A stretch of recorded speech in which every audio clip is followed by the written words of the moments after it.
ate. Sariwang-sariwa lahat yan. Opo. 2 isda. O, ito po, ito po. 80 isang kilo at Saglit lang. Unahin ko ate ha, para sigurado. Ayan. Ayan po. sige lang po, pili lang po kayo. Salamat po ate. Thank you ho. Best in fairness ha, parang mabilis mauubos yung paninda mo. Diba? Naku, alam mo, kasi naman, meron ako mga clients na nag-chat na lang sa akin. Tapos ni-deliver na lang ni Natoy doon sa mga bahay nila. Ayun naman pala eh. Buti napapakinabangan mo yung motor mo. Nalaspag na nga yung motor ko eh, kagagamit sa negosyong to. Tapos yung ilaw ko sa likuran, pundido na rin. Alam mo, total medyo malaki naman yung kinita natin sa mga nakaraang araw. Bibilin ko na yung ilaw ng motor mo. Sabi mo yan, Mal, ha? Oh! Pogi nga ng motor di Bakekong eh. Hoy, hoy, hoy! Huwag mo nga tatawagin Bakekong yung jowa ko. May pangalan niya, Natoy. Natoy yung pangalan niya. Sagay naman yung Bakekong ah. Bakekong, anak ni Bakekang. Sira ulo ka! Ikaw nga, umalis ka nga dito. Dun ka sa far away. Wala mo naman to kung makalait. Gwapo. Kung makikinig sa kanya, alam eh, pero mahal. Pero ito na yung order ni Mrs. Catalan. Ah, yan na ba yun? I-deliver naman sa bahay niyo. Oo, sige. Salamat. Pwede yung makiugas siyang kamay. Sige po, Nay. Ito na lang isda. Parang madami ka na ng lugar. Hi, miss. Pansin ko lang kanina ka pa naghihintay ng masasakyan. Alam mo, naghahabal-habal ako. Baka gusto mo sa akin na lang sumakay. Pasensya na hindi ko kailangan. Alam mo, miss, medyo delikado kasi rito. Halika na, sakay ka na sa akin. Layuan mo nga ako, manhiyak ka talaga. Alam mo, ganyan naman kayo mga babae. Pag pogi, admirer. Pero pag pangit, nakatulad ko, manyak. Ay talaga? Love, problema ba? Oh, minamanyak ko ng pangit na yan. Gago ka! Hindi! Hindi, boss! Boss! Wala akong ginagawa! Boss, wala akong ginagawa! Uy, Bes! May sinatoy oh! May kaaway! Uy, tara! Puntahan natin! Ano nangyayari doon? Sa pang-invite gagawin mo yun si girlfriend ko, babasagin Boss! ko yun. Wala akong ginagawa! Mahal! Kawawa ka naman, te. Pangit na nga jowa mo, manyak pa. Ganito kasi yung itsura ko, kaya ang sama-sama ng tingin ng mga tao sa akin. Kahit wala naman akong ginagawang masama. Aray. Oh, kailangan Okay lang, mo? mahal. Medyo masakit lang, pero... Kukuha mo na akong tubig. Oh, Sige, sa gitna ha? Pasama na kami. Alika na, pumasok na tayo. mahal.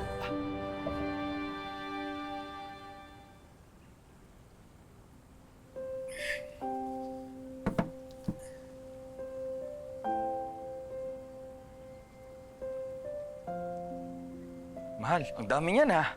Sarap siguro isipin na ganito nakalaki yung naipon ko. Kaya lang inutang ko to kay Aling Ebet eh. 120,000 pesos. Tapos 2 taon kong hulug-hulugan. Para sa pampaopera ni nanay sa mayoma niya. Ang laki naman ng kailangan ni Nanay Cora para sa operasyon niya. Yung kalahati dito nakalaan para sa operasyon niya. Tapos yung kalahati naman para sa maintenance ni nanay. Mahal, alam mo may fina-follow pala ako online. Doktor na nagre-retoke. Marami nagsabi sa comments na siya daw ang pinakamurang doktor. Tapos, nag-chat na rin ako sa kanya. Kinote niya ako ng 50,000 pesos. Mahal, gusto ko sanang magpagawa ng mukha sa kanya. Baka pwedeng utahin ko muna yung 50,000 pesos, yung nakalaang pang-maintenance ni Nanay Cora. Hiramin ko muna. Mahal, parang laki naman ang gusto mo utangin. Tsaka, hindi mo naman kailangan magpaayos ng mukha eh. Kahit ano pang itsura mo, tanggap kita. Sinasabi mo lang naman yan dahil hindi ko nasa sitwasyon ko eh. Gusto ko lang naman maranasan maging masaya. At siguro kung magbago yung itsura ko, yun, magiging masaya ako. Mahal, kung pauutangin kita, paano mo naman ako mababayaran? Eh, ako lang din naman nag-aabot-abot sa'yo kapag may delivery ka ng isda eh. Eh, di ibibenta ko yung motor ko.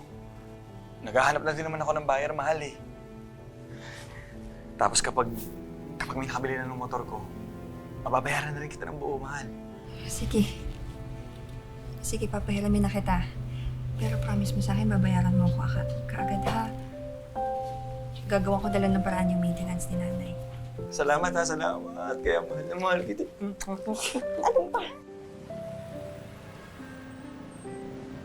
Ano, kinakabahan ka ba? Hindi naman. Excited ako. Excited akong gumapo. Tsaka maghuyo sa lahat ng mga nanlait sa akin. Ako, baka pag pogi ka na, iwan mo na ako bigla ah. Yan ang hindi ko gagawin. Walang magbabago sa atin, mahal. Pangako yan. Kita lang kitang masaya at punong-puno ng pagmamahal sa sarili. Okay na, okay na. Deserve mo yan. Salamat, mahal ha. Ayan na. Dok.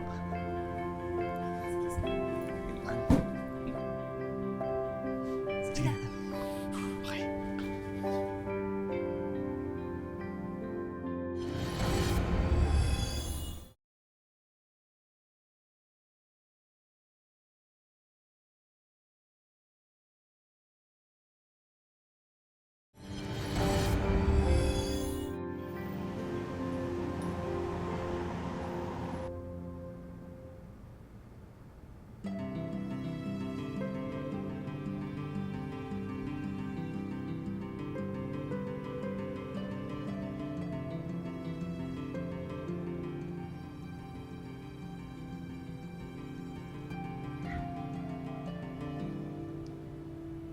Wow, ganda doktora.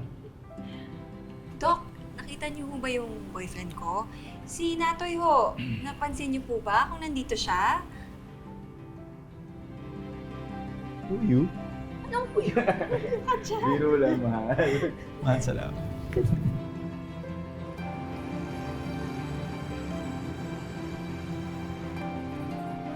Ay, Bes, konti na lang yung paninda mo. Oh.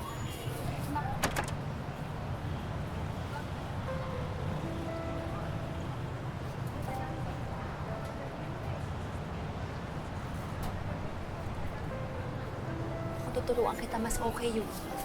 Oo, para hindi masayang yung mga order. Ay, oo, yung mga isdaan na tira mo, pwede mo doon, padala. Oo, Mahal. Ay, mahal. Eto nga pala yung in-order ni Mrs. Catalan. Paki-deliver naman sa kanya, oh. Mahal, pwede bang iba na lang utusan mo mag-deliver niyan? Kakaligo ko lang kasi ayoko naman may malansa. Pumunta lang ako dito para humiram sana ng 200. 200? Bakit? Para saan? Eh, mag-gym kasi ako eh. Tapos kailangan ko pa kumain ng marami. Yan, 200 lang. Mahal, kinakwenta ko yung mga utang mo sa akin, ha? Mag-alala, mahal. Pag nabenta ko yung motor ko, mababayaran din kita ng buo. Salamat, mahal. Natoy! Ikaw ba yan? Hindi kita nakilala. Hindi mo na. Who you? Ayun ka naman, balita ko dami mong pera, nakapagpaayos ka nga ng mukha, oh. Sige, mamaya. Punta lang muna ako ng gym. Gym ka pa. Dito ka na magbuhat. O, yan, tulungan mo ko. Oh, bet.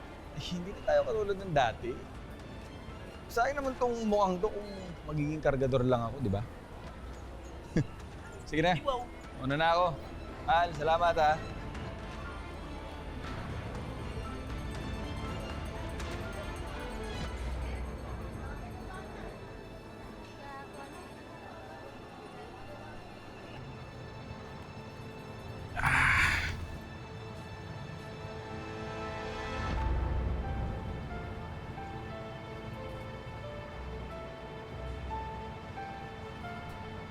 Hi!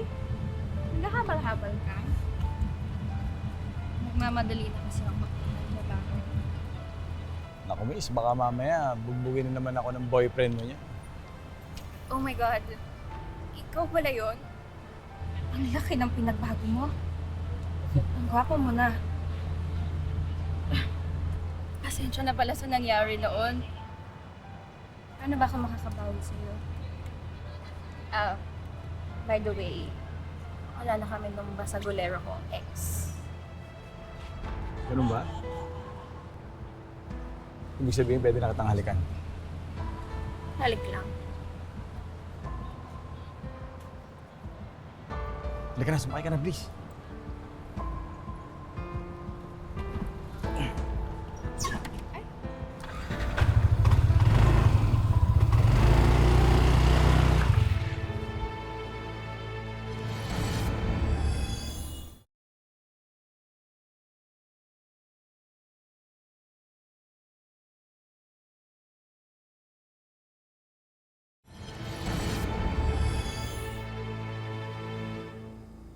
Natoy, pasensya ka na ha. Pinagbuhat kita kanina. Hindi ko kasi kaya na ako lang eh.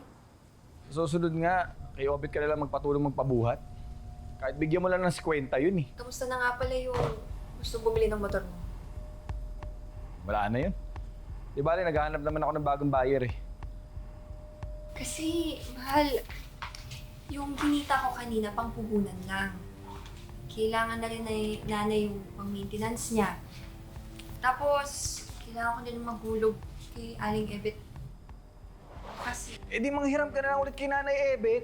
Papahiramin ka naman ulit nun eh. Yun naman ang kabuhayan niya, magpautang. Kaya sigurado ko hindi kita tanggihan nun. Sige na nga, una na muna ako. Wisit naman to. Natoy! Nay? Nay, kanina pa ko kayo nandyan. Anak, nakakapagtabi ka ba ng para sa sarili mo? Kasi napapansin ko, parang lahat ng pera mo nilalaan mo kay Natoy sa akin. Anak, hindi pa kayo mag-asawa? Dapat tatrabaho siya para hindi siya umaasa sa'yo. Nay, sige ho. Kakausapin ko na lang po siya.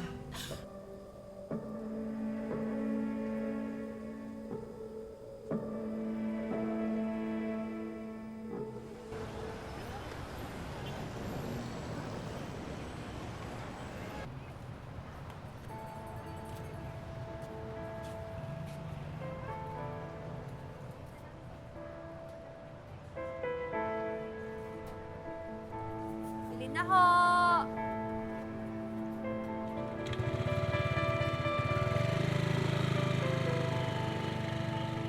Bes! Uy, Bes! Oh, Bes! Kukain na tayo. Ikaw talaga may mga gustong bumili sa ano mo. Tagal-tagal mo. Naghahabal-habal pa rin ba si Natoy? Oo, hinahayaan ko lang siya. Para naman may kita din siya. Parang pansin ko kasi puro babae yung inaangkas na ngayon, ah.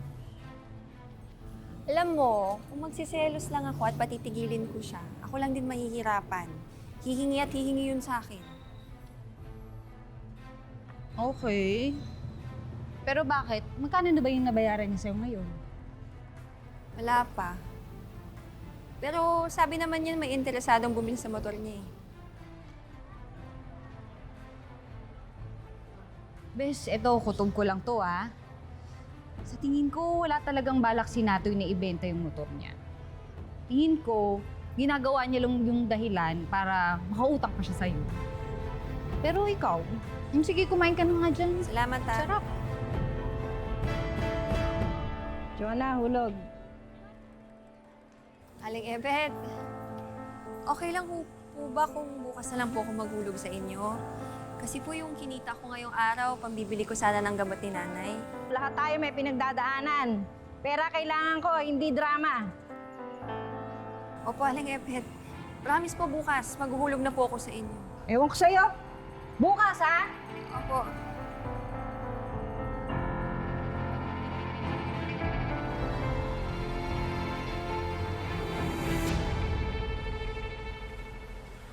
Naku, buti na lang nakita ko yung number mo online.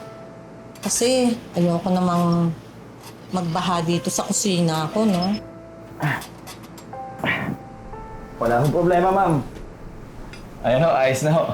Eh, sumasideline din po kasi ako ng ganyan, bukod sa paghahabal-habal. Naku, basang-basa ka. Magpunas ka muna. Biring! Biring! Yes, ma'am. Kumuha ka ng tuwalya para kay Natoy. Salamat po, ma'am. Nag-ibala pa kayo. Eto nga palang bayad mo. Salamat po. Ayan. Magpatuyo ka na muna. Sige.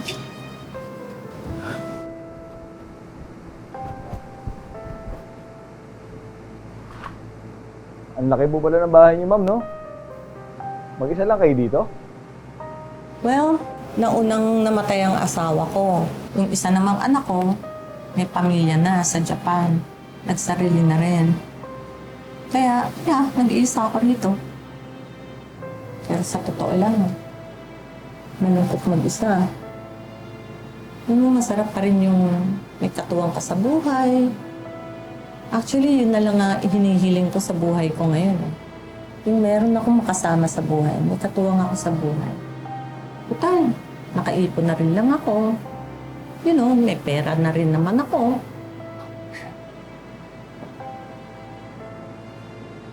Sana all dito na problema ang pera, no?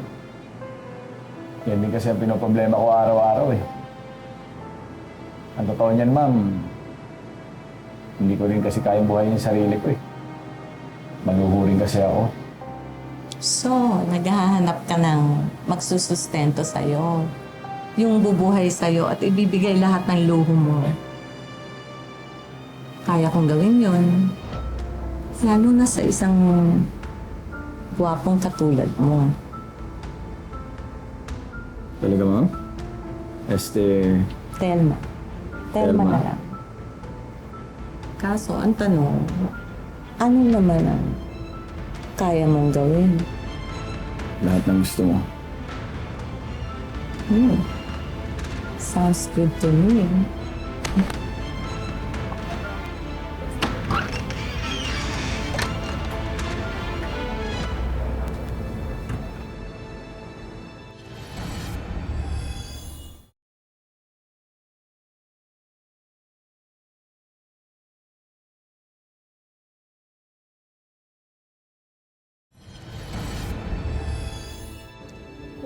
Pagkasama kita, para akong bumabata eh.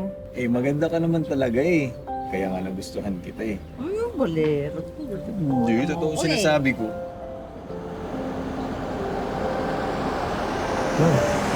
Tingnan mo, oh. Ang ganda, di ba? Kailan kaya ako magkakaroon ng ganyan? Hoy, alam mo, meron akong kaibigang ahente ng kotse.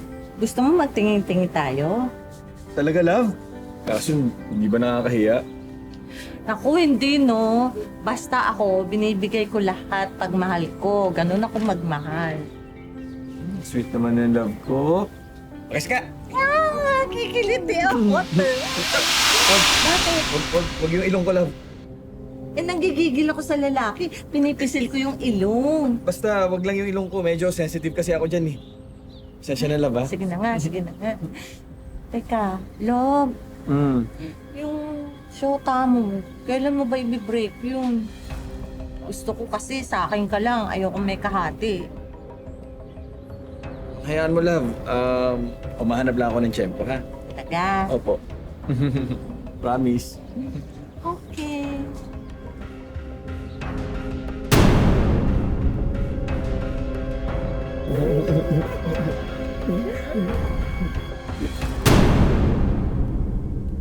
Bes. Positive. Buntis ako.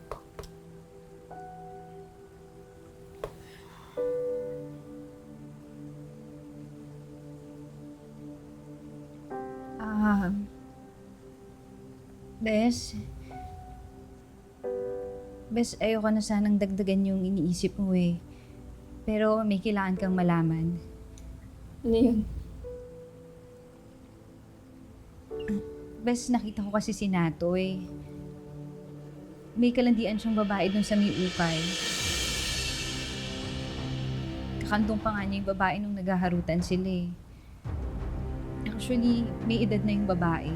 Kaya feeling ko, sugar mommy niya yun. Sigurado ka, ha? Saan ko kaya mo sila nakita? Saan ko kaya mo sila sige. Saan ko kayan? Pero, bes,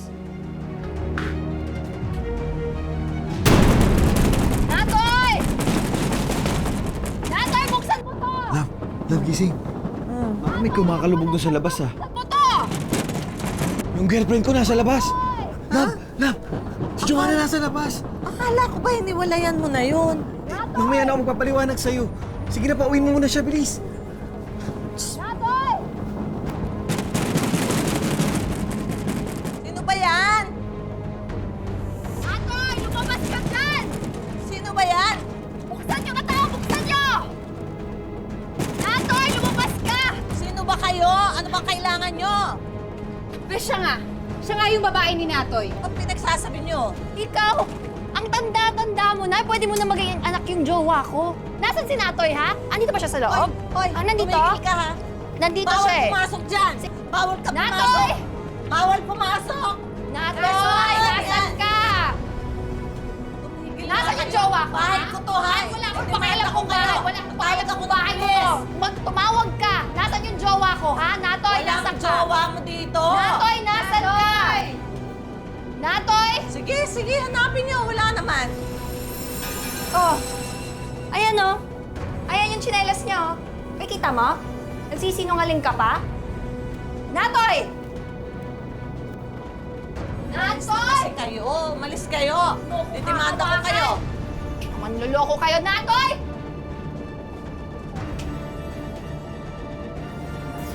Natoy! Ang laki-laki mong tako. Nandiyan ka. Lumabas ka dyan! Lumabas ka! Bilisan mo! Bilisan mo! Ikaw hayop ka? Ha? Hayop Ano ba? ka manloloko Ano bang ka? ginagawa mo Ano dito, ba? ha? Bakit mo ako niloloko, ha? Huwag mo akong Bilisan mo kausap! na. Ikaw, ha? Ang tanda-tanda mo na. Ang landi-landi mo! Bitawan mo! Tama na sa akin! Tama na! Natoy, buntis ako. Magkakaanak na tayo. Pinaniwala mo ako na walang magbabago sa ating dalawa. Umasa ako na hindi mo ako iiwan. Nakampante ako na hindi mo ako iiwan. Binigay ko lahat sa'yo. Wala nang natira sa akin. Lahat nasa'yo na. Hindi ka na mahal ni Natoy. Ako na ang mahal niya. Kaya wala ka na magagawa doon. Buti pa umalis ka na. Kundi papatawag ako ng pulis. Umalis ka na.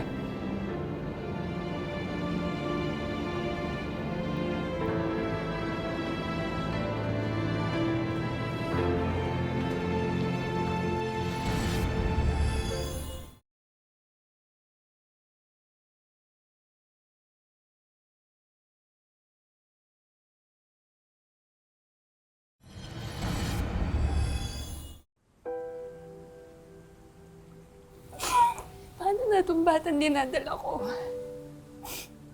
Nalaki siya naman at hindi kilalang ama. Anak, napalaki naman kita ng walang tatay, hindi ba? Kakayanin mo yan. Matapang ka. Maabilidad ka.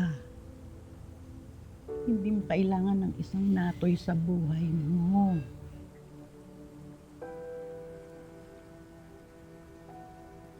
alam mo, tama si Nanay Cora eh.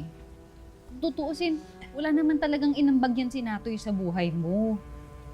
Kaya hindi mo dapat problemahin kung ano yung mangyayari sa'yo tsaka sa bata. Bes, ang importante ngayon, huwag kang ma-stress. Kasi baka maapektuhan yung dinadala mo dyan, oh. Pero ito. Oh, tama-tama. Piliin niyo yung babaeng yan. Aling Ebet, bakit ho kayo nandito? Ano pong problema? Tsaka, ba't may kasama po kayong mga pulis? Pakidampot niyo na nga yung babaeng yan. Hindi naman ho. Wala naman po akong ginawang mali ah. Kakasuhan kita, ayan. Mga utang mo.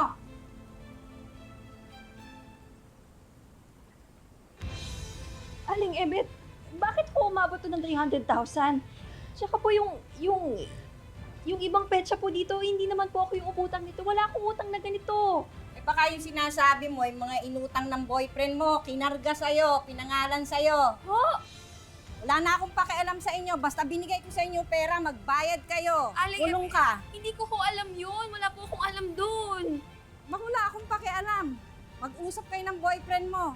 Basta ako nagpautang, hindi kayo nagbayad. Ayan ang mga pulis. Hindi mangutang, hindi kayo marunong magbayad. Wala po ako. Ewan ko sa'yo! Usap ako? Tama na. Sabi na, kunin natin na. Ay! Pagkatapos gamitin ni Natoy ang pera ni Jonah para magparetoke, ay sinuklian niya ito ng pambababae. Ano kaya ang mangyayari sa buhay ni Jonah ngayong siya ang ipinain ni Natoy sa mga utang nito? At paano ang kinabukasan ni Jonah ngayong makukulong siya at buntis pa siya sa anak nila ni Natoy? Abangan ang pagtatapos ng kwentong ito sa susunod na Sabado, 4 p.m. Malakas! Halika, dali! Tulungan niyo ako mga anak na. Dali natin sa kadingpal! Dahan-dahan lang. Kaya pa? Saglit lang. Natoy! Joanna, anong ginagawa mo dito? Di ba nakakulong ka? Kapal ng mukha mo. Nagkadabaon-baon ako sa utang ng dahil sa'yo. Pinangalan mo lahat ng unutang mo sa akin. Para naman magising ka sa katotohanan na niloloko ka lang niyan, Natoy niyan. Ito para sa'yo. Joanna! Joanna, tama na! Love, bitawan! Bitawan mo siya! Joanna! Joanna, tama na! Umalis na kayo! Walang niya kayo! Delma! Tama na! Delma! Delma! Tama na! Minahal kita! Delma! Mga kapuso, lagi po nating tatandaan, hanggat hindi tayo napapagod, humiling at maniwala, hindi tayo mapapagod lumaban sa buhay. Para sa iba pang mga kwentong itinampok ng Wish Ko Lang, i-follow lang ang Facebook page ng Wish Ko Lang at GMA Public Affairs. Mag-subscribe na rin po sa GMA Public Affairs YouTube channel. Ako po si Vicky Morales at ito po ang Wish Ko Lang. Wish ko lang.